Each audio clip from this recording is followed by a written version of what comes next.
오늘은 종려주일입니다. 종려주일이라고 한 이름이 붙은 것은 예수께서 십자가에 달리시기 위해 예루살렘에 들어가셨을 때 사람들이 종려나무 가지를 꺾어서 길 바닥에 깔기도 하고 또 흔들었기 때문에 종려주일이라고 하는 이름이 붙었습니다. 이 종려주일에 관한 기록은 마태, 마가, 누가, 요한복음, 사복음서에 다 나오는데 종려나무가지 흔들었다는 말씀은 요한복음에만 나와요. 다른 공간복음서에서는 그냥 나뭇가지라고 하는 말만 나오지 종려나무라고 특정하지 않습니다. 요한복음에는 기록을 갖고 우리가 종려주일이라고 하는 이름을 우리가 붙이게 됐습니다. 종려나무는 예루살렘에 나는 나무가 아닙니다. 여리고나 엔게디 광야에서 나는 굉장히 귀중한 나무가 종려나무입니다.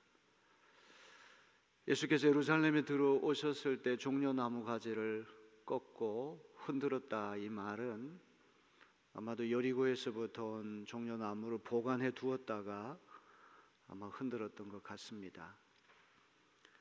종려나무는 기쁨의 표시, 기쁠 때 종려나무 가지를 흔듭니다. 또 승리의 상징, 군대가 전쟁에서 이기고 개선할 때 이 종려나무 가지를 흔듭니다. 자유와 해방의 상징, 무엇보다도 종려나무는 메시아를 상징하는 나무입니다.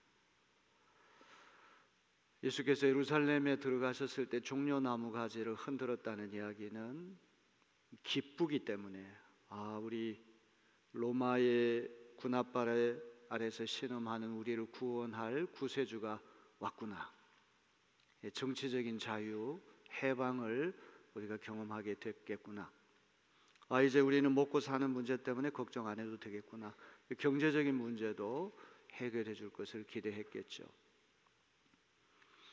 때마침 유월절이었습니다. 유월절이라고 하는 이 절기는 이스라엘 민족의 광복절, 430년 동안 이집트에서 종살이 하다가 탈출한 것을 기념하는 절기가 유월절입니다. 유월절 절기가 되면 전 세계에 흩어져 있던 디아스포라 유대인들이 예루살렘에 모여듭니다. 어떤 학자의 글을 읽어보니까 좋게 100만 명 정도의 인구가 예루살렘에 결집했을 것이다. 갈릴리 나사렛 출신의 예수님에 대한 소문을 들은 사람들 수천 수만 명이 예루살렘에 들어오시는 예수님을 열렬하게 환영했습니다. 우리 마태복음 21장 9절을 다 같이 볼까요? 앞에서 가고 뒤에서 따르는 무리가 소리 높여 이르되 호산나 다윗의 자손이여 찬송하리로다, 주의 이름으로 오시는 이여 가장 높은 곳에서 호산나 하더라. 호산나라고 하는 말은 히브리 말로 도우소서 이런 뜻인데, 좀 정확하게 이 문맥에서는 지금 구원하소서, 지금 구원하소서. 우리가 자유를 잃어버리고 로마의 정복당해서 이렇게 노예가 되었는데 지금 이 민족을 구원하여 주소서. 이들이 격하게 종려나무 가지를 흔들면서 호산나 다윗의 자손이여 이렇게 환호성을 지른 이유는 예수님이 정치적인 메시아, 경제적인 메시아, 군사적인 메시아, 그들에게 자유와 해방을 주는 그런 메시아로 고대했기 때문에 이런 환영을 했던 것입니다. 우리 마태복음 21장 10절 11절 읽습니다. 예수께서 예루살렘에 들어가시니 온 성이 소동하여 이르되 이는 누구냐 하거늘 무리가 이르되 갈릴리 나사렛에서 나온 선지자 예수라 하니라. 갈릴리 나사렛에서 나온 선지자 예수, 이 말이 중요한 말이죠. 이스라엘이란 나라는 오늘 우리 충청도, 강원도, 경상도, 전라도 이런 지방이 있듯이 갈릴리, 유대, 사마리아 이런 지방이 있는데, 갈릴리라고 하는 지방은 맨 북쪽에 있는 지방인데 그 갈릴리 지방에 아주 빈약한 마을이 나사렛인데 그 나사렛에서 자라난 분이 바로 예수님이세요. 갈릴리 나사렛 출신의 선지자. 선지자는 아무가 되는 게 아닙니다. 예수님 모시기 400년 동안에 선지자가 나타나지 않는 그런 시대였는데, 이제 마침내 엘리야와 같은 대단한 선지자가 갈릴리 나사렛 동네에서 왔다. 그 선지자 예수가 우리를 구원해 주실 거다. 지금 구원하소서. 이스라엘의 왕으로 그들이 환영했다는 말이죠. 이스라엘의 왕은 아무나 되는 것이 아니라 다윗의 혈통을 받은 이가 될 수 있기 때문에 다윗의 자손이요, 이렇게 말하는 것은 당연한 일입니다. 자, 오늘 우리가 말씀을 들으면서 한 가지 기억해야 될 것은, 이렇게 예수님을 열렬히 환영했던 사람들이 며칠이 지나면 예수님을 십자가에 못 박으라 이렇게 외치는 폭도가 됩니다.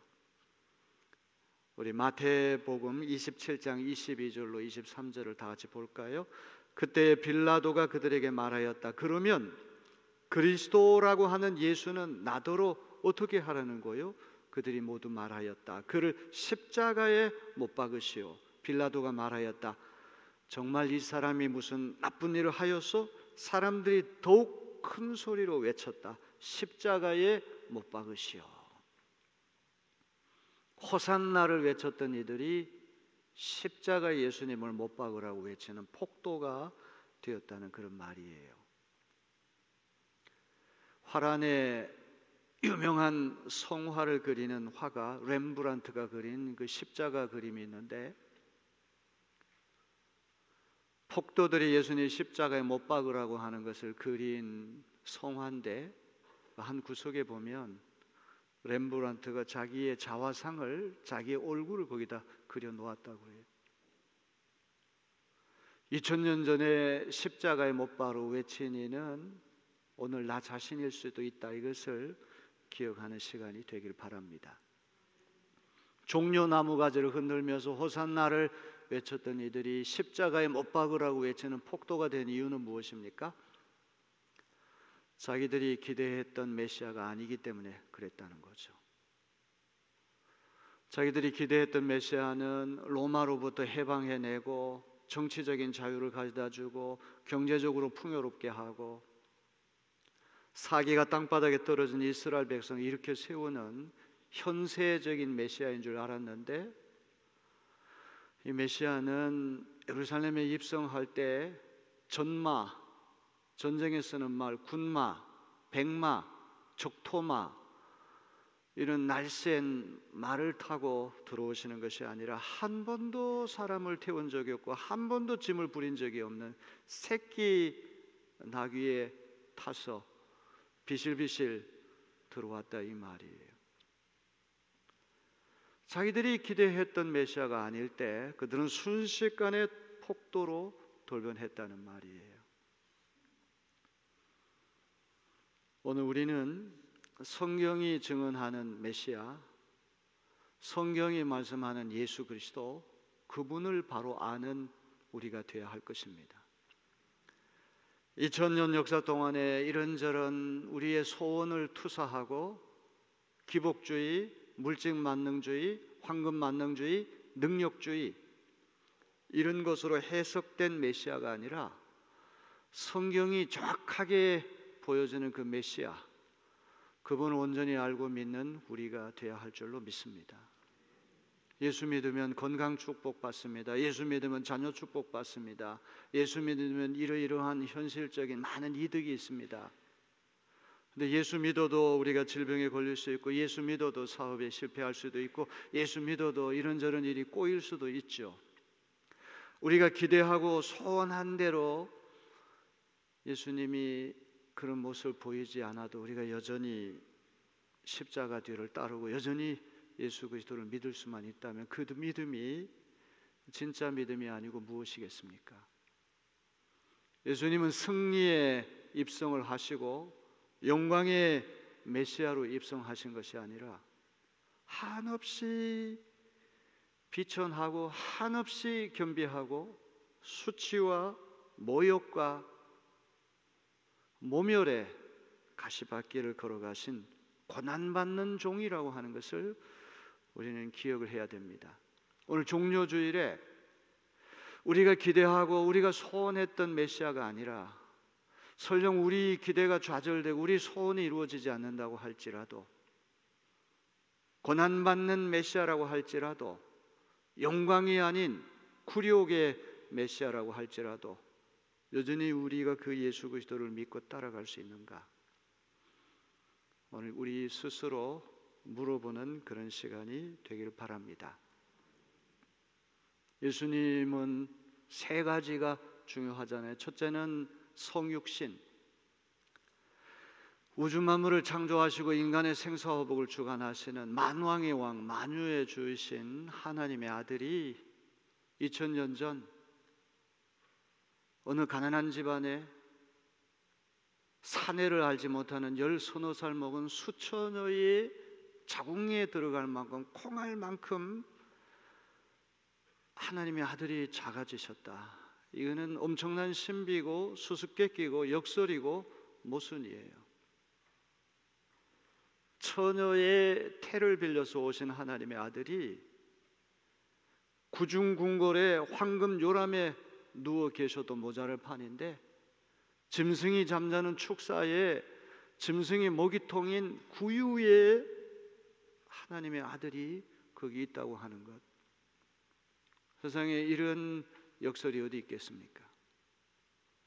하나님이 세상을 이처럼 사랑하셔서 가장 낮고 가장 천하고 가장 인간이 이해할 수 없는 방법을 통해서 이 땅에 오신 성육신의 신비, 그것이 오늘 기독교 신앙에 놓칠 수 없는 중요한 요점이라고 하는 것을 우리는 기억해야 됩니다.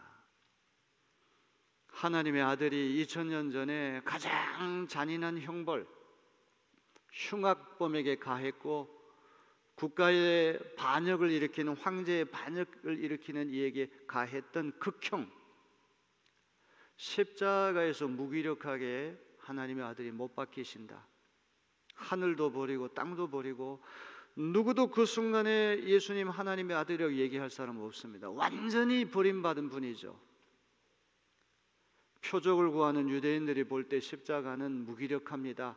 지혜를 구하는 헬라인들, 그리스도인들이, 그리스 사람들이 볼 때 십자가는 미련한 것입니다. 그러나 구원을 얻은 우리에게는 하나님의 능력과 하나님의 지혜가 고스란히 드러나는 것이 십자가라고 하는 것을 기억해야 됩니다. 우리가 생각하는 방법이 아닌 핵무기로, 화려한 방법으로, 경제력으로, 힘으로 우리를 구원하시는 것이 아니라 가장 연약하고 가장 바보 같고 가장 이해할 수 없는 방법으로 인간을 구원하시는 하나님의 신비가 십자가에 나타났음을 믿으시길 바랍니다. 부활이라는 것, 성육신, 십자가, 부활, 이 세 가지가 우리 신앙의 세 추축인데 어떻게 죽은 사람이 다시 살아난단 말입니까? 이건 과학적으로, 의학적으로 불가능한 일이에요. 부활이라고 하는 것은 과학적으로 증명될 수 있는 거 아닙니다. 의학적으로 증명될 수 있는 것 아닙니다. 실존적인 자각으로 깨달아지고 믿어지는 것이 부활이라는 것을 기억해야 됩니다. 도마라고 하는 제자는 의심이 많은 제자죠. 부활하신 예수님이 나타나셨을 때 현장에 없다가 8일째 되는 날, 나는 예수님 못 믿는다, 부활 못 믿는다. 5상, 5 wounds, 5가지 상처, 2 손목과 양 발목, 그리고 옆구리에 창자 확인해 봐야 된다. 예수님 의심하는 도마를 내치지 않으셨어요. 여러분, 의심하는 것은 잘못이 아니에요. 정직한 회의라고 하는 것은 진짜 신앙으로 나아가는 지름길이 되기 때문에 여러분 걱정하지 마세요. 의심하는 것 걱정할 필요 하나도 없어요. 의심하기 때문에 진짜 믿음으로 갈 수 있는 것이지, 맹목적으로 믿는 것, 그거는 참 잘못된 거예요. 의심하는 도마를 예수님 내치지 않으시고 5가지 상처 다 보여주셨잖아요. 옆구리에 손을 넣으면 손이 쑥 들어가요. 부활하신 예수님을 제자들이 다 만났는데 My Lord, My God, 나의 나의 주님, 나의 하나님, 이런 신앙 고백을 한 이는 도마 한 사람밖에 없어요. 정직한 의심, 정직한 회의를 거쳐서 진리에 도달한 이들만이 이런 고백을 할 수 있는 줄로 믿습니다. 설령 부활이 믿어지지 않는다고 할지라도 걱정하지 마세요. 의심하는 우리를 주님은 내치지 않으십니다. 언젠가는 나도 모르게 깨달아지는 역사가 일어나게 될 줄로 믿습니다. 예수님이 인간의 몸을 입고 죄인의 형상을 입고 이 땅에 오셨다. 처녀의 태 속에 들어갈 만큼 적어지시고 짐승의 축사에서 나시고 짐승의 먹이통에 누워 계신다. 이해할 수 없는 수수께끼입니다. 십자가에 달려 돌아가신다. 이거는 이해가 안 됩니다. 부활 이해가 안 됩니다. 그러나 이렇게 이해되지 않는 세 가지의 기독교의 본질이 있다고 하는 것을 기억해야 됩니다. 우리가 기대하고 우리가 소원하는 대로 메시아가 그런 모습을 안 보인다고 할지라도 여전히 우리가 예수의 십자가 뒤를 따라갈 수 있는가?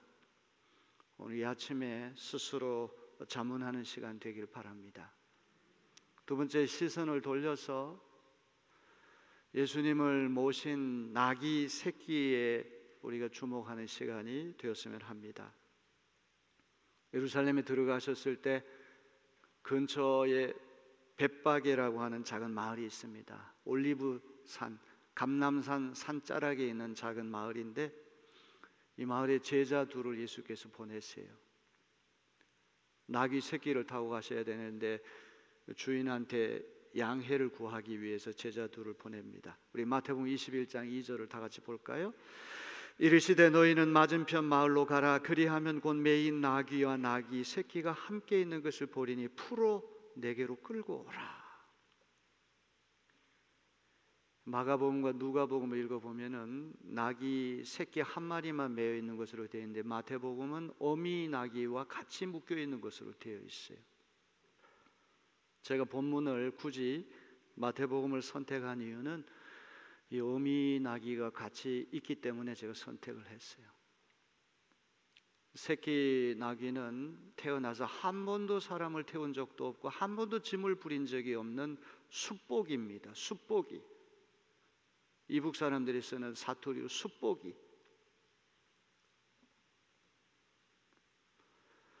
거기다가 엄마에게 보호를 받아야 돼요. 항상 어미 나귀를 쫄쫄 따라다니는 철없는 세상 물정 모르는 나귀. 이런 새끼 나귀의 모습이 바로 오늘 우리다. 우리도 세상 물정 모르잖아요. 나이 70이 돼도 철들지 않은 사람 많아요. 죽을 때까지 철들지 않고 인생을 보내는 일도 많아요.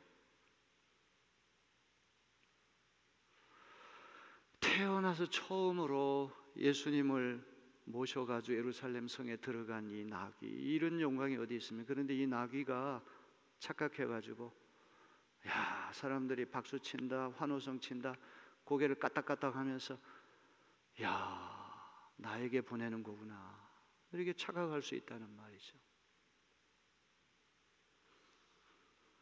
자, 우리 마태복음 21장 3절 다 같이 볼까요? 만일 누가 말을 하거든 주가 쓰시겠다 하라. 그리하면 즉시 보내리라 하시니. 주가 쓰시겠다는 말 참 좋은 말이에요. 매여 있는 나귀가 주님이 쓰시려고 하면은 풀려지는 역사가 일어나요. 여러분, 건강 문제로 인해 질병에 매인 분들은 잘 들으시기 바랍니다. 주님이 여러분 건강해져서 쓰시려고 하면 여러분 풀려날 겁니다. 물질 문제로 매여 있는 분들 계시죠? 주님이 쓰시겠다 하면 물질 매인 상태에서 풀려나는 역사가 일어날 것입니다. 왜? 주님이 쓰시니까.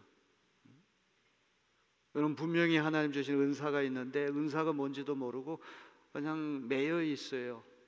주님이 쓰시겠다고 하면 풀려나는 역사가 일어나게 될 줄로 믿습니다. 예수님이 이스라엘의 왕이면 백마를 타고 가야 되죠. 적토마,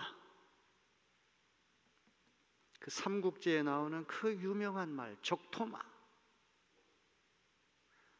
군마, 전마가 아닌, 그것도 어미 나귀가 아닌 당키, 어미 나귀가 아닌 콜트, 새끼 나귀를 주님 타셨을 거예요. 히브리인들의 속담이 있습니다. 나귀에게는 꼴과 막대기와 짐이 전부라. 먹어야 하는 꼴, 말 안 들으면 때리는 막대기, 그리고 등 위에 싣는 짐이 전부다. 얼마나 하찮은 짐승이면 이런 말이 붙었겠습니까? 구약 성경의 율법을 읽어보게 되면 정결케 하는 물을 위해서 멍에 매지 않는 암송아지를 사용하고, 언약궤는 멍에 매지 않은 암소 2마리를 사용했어요. 나귀 새끼라고 하느니 한 번도 사람을 태운 적이 없고 한 번도 짐을 부린 적이 없다는 얘기는 가장 순수하고 가장 깨끗하고 가장 순정한 그런 상태에서 예수님 모시라, 이런 의미가 있는 것이죠. 첫것 만물을 성별하여 하나님께 드리라. 어머니 태에서부터 그 어떤 자궁에서부터 엄청난 아픔을 동반하고 태어난 첫 것, 얼마나 고난 가운데 나온 소중한 것인지 모릅니다. 그 첫 것을 하나님 앞에 드리라고 하는 얘기는 가장 귀한 것을 주님 앞에 드리라는 그런 이야기죠. 하필이면 이 나귀 새끼를 주님 골라 타셨다고 하는 것도 그런 의미가 있다는 거죠. 자, 스가랴 9장 9절 말씀이 오늘 이 예수님의 나귀 타신 걸 통해 성취가 됐어요. 시온에 따라 크게 기뻐할지어다, 예루살렘에 따라 즐거이 부를지어다. 보라, 내 왕이 내게 임하시나니 그는 공의로우시며 구원을 베푸시며 겸손하여서 나귀를 타시나니 나귀의 작은 것 곧 나귀 새끼니라. 나귀 새끼는 3가지입니다. 첫째는 겸손, 두 번째는 공의, 세 번째는 평화입니다. 2000년 전에 이 새끼 나귀를 타는 이들은 촌노인들, 여성들, 어린아이, 이런 연약한 이들이 비실비실하는 나귀를 타고 시장을 걸어가는 장면을 한번 상상해 보세요.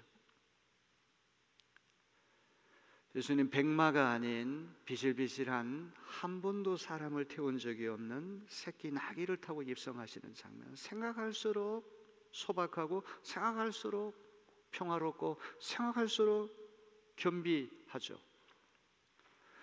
제자들이 자기들의 겉옷을 새끼 나귀, 어미 나귀에다가 펴고, 예수님이 새끼 나귀에 올라타셨고 사람들은 또 자기들의 옷을 길에다가 폈습니다. 나뭇가지를 꺾어다가 길에 까는 애들도 있었다, 이렇게 되어 있어요.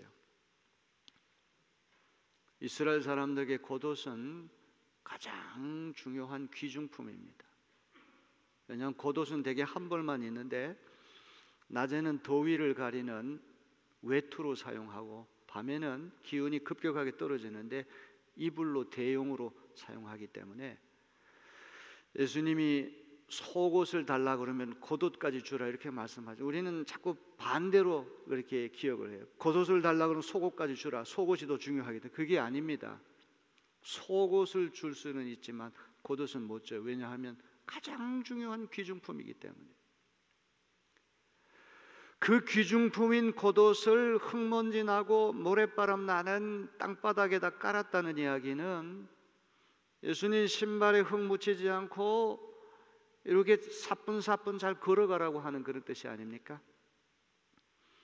영국의 엘리자베스 1세, 아주 유명한 여왕이죠. 이 여왕의 숨겨진 애인으로 알려진 월터 롤리 경이라고 한 사람이 있어요. 이 사람은 탐험가고 정치가며 시인이며 작가인 아주 다방면에 재능이 있는 사람인데,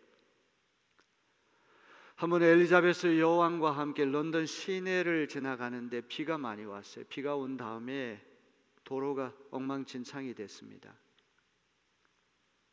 이때 롤리 경이 자기가 입고 있던 값비싼 망토를 진흙탕 길에 깔아서 여왕의 신발이 더럽혀지지 않게 했다는 일화가 있습니다. 겉옷을 땅바닥에 깔았다고 하는 것은 엄청난 공경, 엄청난 예우를 보여주는 거예요. 제 말씀의 결론은 이겁니다.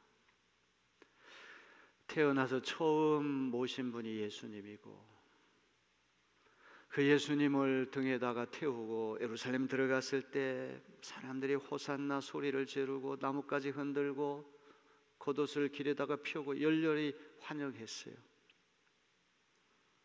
그는 나귀에게 보내는 환영이 아닙니다. 예수님께 보내는 것이죠. 나귀가 예수님 십자가에 달려 돌아가신 것도 모르고 나중에 고개를 까딱까딱하면서 빨래하는 여성들에게 갔는데 아무도 눈길을 안 주는 거예요. 여보시오, 왜 나한테 박수 안 치시오? 여보시오, 왜 나를 환영 안 하는 겁니까? 아니, 이상한 나귀네 막대기 가지고 쫓아보냈어요. 이번에는 또 우물 깃는 그 여성들 있는 곳에서 고개를 까딱까딱하면서 왜 나한테 박수 안 치냐고, 왜 나 안 알아주냐고. 이놈이 이게 미친놈 아니야? 또 막대기로 쫓아냈다는, 성경에 없는 이야기예요. 가끔 제 자신을 이렇게 돌아볼 때가 있어요.